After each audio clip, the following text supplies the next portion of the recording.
ఒక చిన్న కథ. ఈనాటి మానవుడు నిర్జీవమైనటువంటి శిలను పూజిస్తున్నారే కానీ సజీవమైనటువంటి మానవులను గౌరవించటం లేదు. మానవులను గౌరవించలేనటువంటి పూజలు ఇది ఒక పూజలా? మానవుల్ని గౌరవించి వారికి తగినటువంటి సహాయం చేయలేనటువంటి దానములా? కాదు కాదు. మానవుడు దైవ స్వరూపంలో ఉంటున్నాడు, దైవం మానవ స్వరూపంలో ఉంటున్నాడు. కనుకనే వేదము దైవం మానుష రూపేణ అని. మనుషులకు నమస్కారం చేయొచ్చునా అనుకుంటారు చాలా మంది. దయ్యాలకు చేయాలనా? ఒకనొక సమయం లోపల అశోక చక్రవర్తి మంత్రితో కూడి విహారం చేస్తూ పోయాడు. మధ్య మార్గంలో ఒక బుద్ధ గురువు వచ్చాడు. ఈ అశోక చక్రవర్తి పరిగెత్తిపోయి తన శిరస్సు ఆ బుద్ధ గురువు యొక్క పాదముల పైన పెట్టాడు. మంత్రి చూచాడు, చాలా కష్టపడ్డాడు. అశోక చక్రవర్తి యొక్క శిరమును, విలువైనటువంటి శిరమును ఆ సన్యాసి యొక్క పాదముల పైన పెట్టడమా? చాలా కష్టపడ్డాడు ఈ మంత్రి. తాను మంత్రి మాత్రమే కానీ సంకుచితమైన బుద్ధుడు, ఆ విశాలమైనటువంటి బుద్ధి లేదు ఆ మంత్రికి. సమయం చూచాడు. ఇంటికి వెళ్ళిన తర్వాత, మహారాజా నాకు చాలా కష్టంగా ఉంటుంది అన్నాడు. ఎందుకోసం మంత్రి? దేనికోసం నీకు కష్టంగా ఉంది? చక్రవర్తి మహా విలువైనటువంటి శిరస్సు, ఈ విలువైనటువంటి శిరస్సును ఒక సన్యాసి పాదముల పైన పెట్టటమా? అశోక చక్రవర్తి జవాబు ఇవ్వలేదు. నవ్వినాడు, వెనుక వెళ్ళాడు. ఈ సమయానికి కాచుకొని ఉంటున్నాడు అశోక చక్రవర్తి. కొన్ని దినములు జరిగిన తర్వాత మంత్రి ఇటురా అన్నాడు.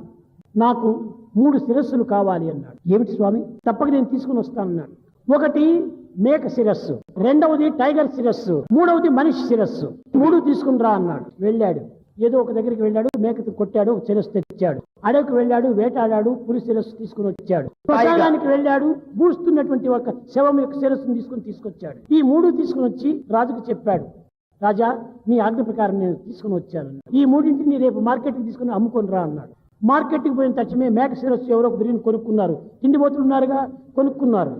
ఈ పులి శిరస్సు దీన్ని కూడా కొనుక్కొని స్టఫ్ గా చేసుకుని డోరు పైన వేసుకుందామని దాన్ని కూడా కొనుక్కున్నారు. కానీ ఈ మనిషి శిరస్సును ఎవరూ కొనలేదు. తిరిగి వెనుకకు వచ్చాడు. చక్రవర్తి గారు, ఈ శిరస్సును ఎవరు కొనలేదు అన్నాడు. కొనకపోతే ఊరికే ఇచ్చేసి రాపో అన్నాడు.